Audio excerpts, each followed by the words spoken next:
Alright, what's going on people? Welcome back to the channel. My name's Anass. I'm a junior doctor working in the UK, and today's video is going to be a bit more a bit more just chill.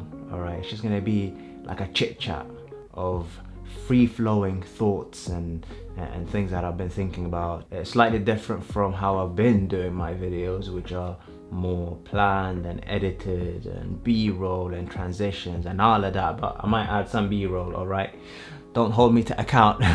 In today's video I'm going to talk a bit about failures and mistakes and ones that I've made before and what kind of I've learned from them. I've always been very candid on this channel, talking about my learning or what I've learned from mistakes and failures, but I'm going to address this topic like head on today. So you might be asking, what is the reason you're making this video? Well, the reason I'm making this video is that rarely in society do we actually get an insight into the mistakes and the failures of successful people. So now I'm not saying I'm successful, all right? So relax, all right? But people like, you know, athletes or scientists and professors and innovators and those who invent new things, right? We don't get an insight into the failures and the mistakes, and it's only natural because, you know, the only reason you know about them is because they made it. If you think about it, right, the best athlete, the best football player in the world, the only reason you know about them is because they made it up to the surface, and the surface is where they were able to be seen by, you know, you and me. But before they kind of went past the surface, no one knew about them, so no one really got an insight into the grind and the hard work that went on before it. Like, think about this. So imagine, you know, you have this amazing person that you see as successful right now. They're like under the sea, right? And they're trying to swim up, they're trying to make it. Well, when you're at the surface, you can't see what's under the sea, all right? So they're just trying to come through. But then, you know, some people might get a glimpse of them just coming through the surface, and those are the people who are kind of early and they notice, okay, this person is talented, or this person is going to be something, or they're going to do something amazing for the world. And then they come to the surface, and then suddenly everyone knows them, and suddenly everyone thinks they're amazing, and also they think that they just got there either by chance or they've always been like that or whatever. But there must have been a huge amount of work, hard work, for them to try and swim from that deep sea up, trying to get up, and they're like drowning and all of that. So yeah, I mean, we don't get an insight into their lives, right? So I thought, you know, I'm not gonna say I'm successful. I'm really a nobody at the moment in terms of achievement, but it might be useful anyway to talk about some of the mistakes and some of the failures I've had. You know, at the moment I'm in a comfortable place, I would say. I'm working in the job that I've been trying to get into for a long time. I'm working as a doctor. I've been working a lot on this channel over the last few years, and it's doing all right. So yeah, let's talk a bit about, you know, what kind of things did not go so well before this, all right? And also, you know, side point, I'm not just gonna talk about I failed at this and I made this mistake. At the end, I'm gonna talk a bit about what I do to try and overcome the failures and the mistakes that are happening at the moment. All right, so there is actually something to look forward to at the end of this video. Obviously, with what I'm doing at the moment, being a medical doctor, it is a very, very academic career, and you had to be very academically kind of orientated before even getting into it in order to like pass the gate and get into medical school, for example. But I haven't always been like academic, right, or had that kind of natural academic flair. If we rewind back to when I was a kid, all right, between the ages of say like 7 to 15, okay, between 7 to 15, really I didn't have any academic angle to me whatsoever. All right, all I wanted to do was to play football every day. I used to just go out with my friends, and that's all I did. I went to school to play football. I didn't go to school for any other reason. And most of the time I was just kind of the average kid in the class. So I wasn't much worse than everyone else, and I wasn't much better than everyone else. I mean, if you compare the 11-year-old me to some of the 11-year-olds who, for example, in the UK, who have to sit 11 plus exams, and they have to smash those exams in order to get into selective schools and schools where everyone's like super smart, or get into private schools, etc. I would say like we were worlds apart, all right? So obviously there were some failures then too, one which we're gonna talk about now, which is why I'm mentioning this whole backstory. Back then, the only kind of subject that I had some interest in was maths, and I was all right at it. Like it was fairly quick when it came to the timetables and coming up with the answers. But when we were around, say, the age of like 10 to 11, we had some national exams, and this is back in Sweden. And so I went in and sat that big exam. And then afterwards, actually, what happened was that the teachers made me sit that same exam again. And I only found out later that the reason why I resat that exam is because I didn't really do that well in it. Like, I did probably much worse than what the teachers were expecting of someone of my age, or expecting from me with my interest in maths. So I don't know exactly what kind of mark they gave me, but I know that it must have been quite bad for them to just like be like, okay, actually this doesn't look right at all, I don't know what happened. So they made me sit the paper again. So imagine this is at the age of 11, probably, you know, the prime age where people try to spot talent or academic talent in children. So you look at a kid and you're like, oh damn, you know, this kid is doing pretty well, or they're gonna grow up to be this, they're gonna grow up to be engineering, or they're gonna be a doctor, or they're gonna be a lawyer, or whatever. And if they're not that good, or they fail, then you probably kind of lower your expectations for that person. And what I learned from this is that you can't let one moment in your life define you as a person. Like, imagine at that age, I could have thought, you know what? Oh crap, I did pretty rubbish at this test, therefore I'm a rubbish person.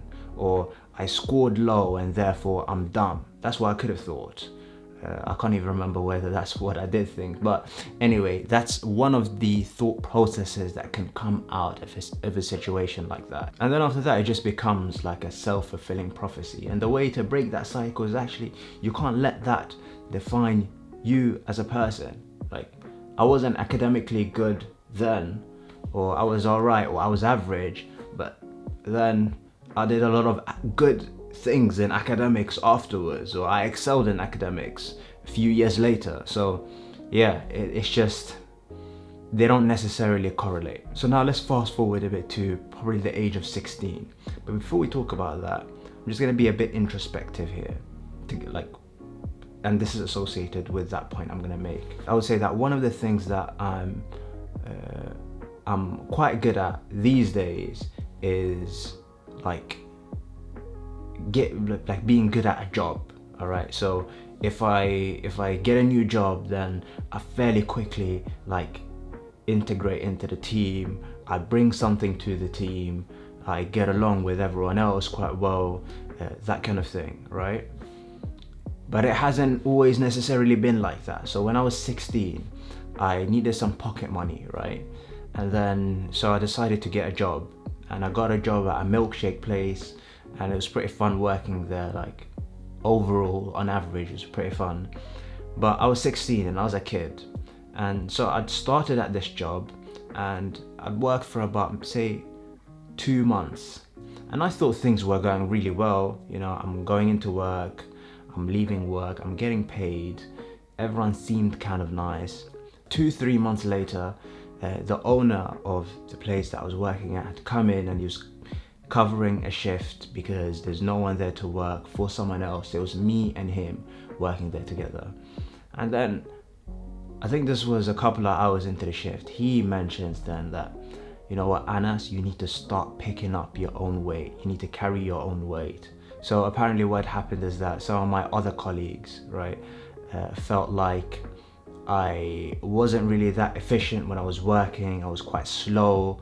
when it came, and I was learning things a bit slow. But bearing in mind, I'm 16 and this is my first ever job. And so he said, you know what, Anass, unless you get your together, then you're like not gonna work here any longer. So I thought, you know what, all right, to be honest, I should have been told about this earlier, but that aside now. And so essentially what he was saying to me is that you're not good at your job. Now I could have kind of taken this and thought, you know what, I'm a really bad person. Like, I'm not good at anything. I can't even make milkshakes. I can't even be good with customers, or I can't do this and that, right? And internalize that and made that me. But then again, moving forward from that, I then took that on board and became like at the age of 16, I used to train the new employees that would come through to the shop and start working. I would train all the new staff members, and I had like super fun after that, after I rectified that issue. And to me that was kind of a bit of a failure, but I learned from it and moved forward. And then from then onwards, I've had so many other jobs and I've done so well at all of the other jobs, precisely because I learned from the mistakes of that very first job at such a young age. That was one failure that then, turned out to be a really good thing. And obviously there are many, many other mistakes and failures that have happened before that or after that, that then have turned into like real strengths for me these days that were weaknesses back then. And honestly, one of the things that I learned from all of the stuff that we've already talked about is you can't let a failure or a mistake define you as a person. Just because you did something wrong or you failed at XYZ that you really wanted to go right doesn't mean that there is something wrong with you. I mean, every failure is an opportunity to learn from, and you learn what not to do next time. I mean, there's no doubt that there is no human on this planet that can tell you that they have never failed or made a mistake or done anything wrong. Isn't the essence of being a human that you're never perfect and that none of us are perfect?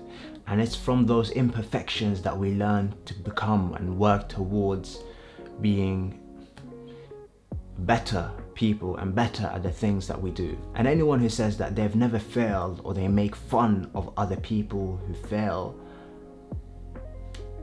I don't know what that, I would characterize that as probably like arrogance. You're arrogant if you think that you never fail, you never do anything wrong, or you never made a mistake or whatever. And the second thing I learned from this is to try and always evaluate that failure from a third kind of person perspective. Just move out of yourself for a bit and look at what the options are once XYZ have happened. Like say, I've been working on this project at my corporate law firm, all right, and I'm hoping that this project is gonna get me into a really kind of competitive job that I'm competing with other people for, all right? But then I work really hard and I don't get it. Now, what are the options when it comes to dealing with this situation? Well, option one is that I can be really sad and I can cry, there's nothing wrong with it. And I can continue crying more and sulk and be depressed and think, why did this happen to me? Why did I do this? Or I'm such a crap person, or, I don't deserve to get this job anymore. Whatever, I can keep thinking all of these negative thoughts. Or alternatively, I can think about maybe what did I do wrong and how can I fix this next time? And those are the only options. Ultimately, either I can get stuck in this failure or move on. Get stuck or move on. And the bad thing about getting stuck in that failure is that actually you can't even change that situation. It's happened and you can't do anything about it. What you can change though, or what you can affect, is the future. You can affect the outcome. Okay, great.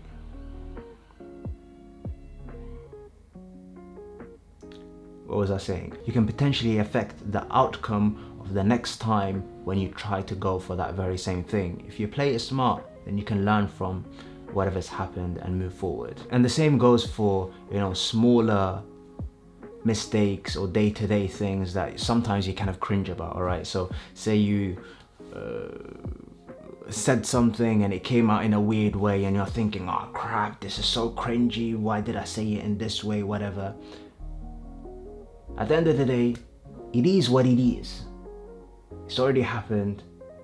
Don't get stuck in it. Just move on and learn from it, and don't make the same mistake twice, really. So that's the way I think of it. By the way, this isn't advice. I'm not telling you what to do. I'm just saying what I do. This is what works for me, and take away from it whatever you like.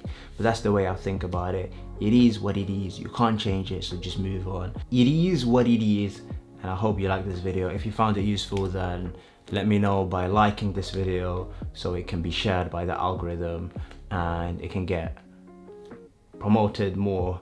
And also drop a comment, and if you like these types of videos, then also let me know so I can make more of those. And have a good evening because it's night time. All right, safe.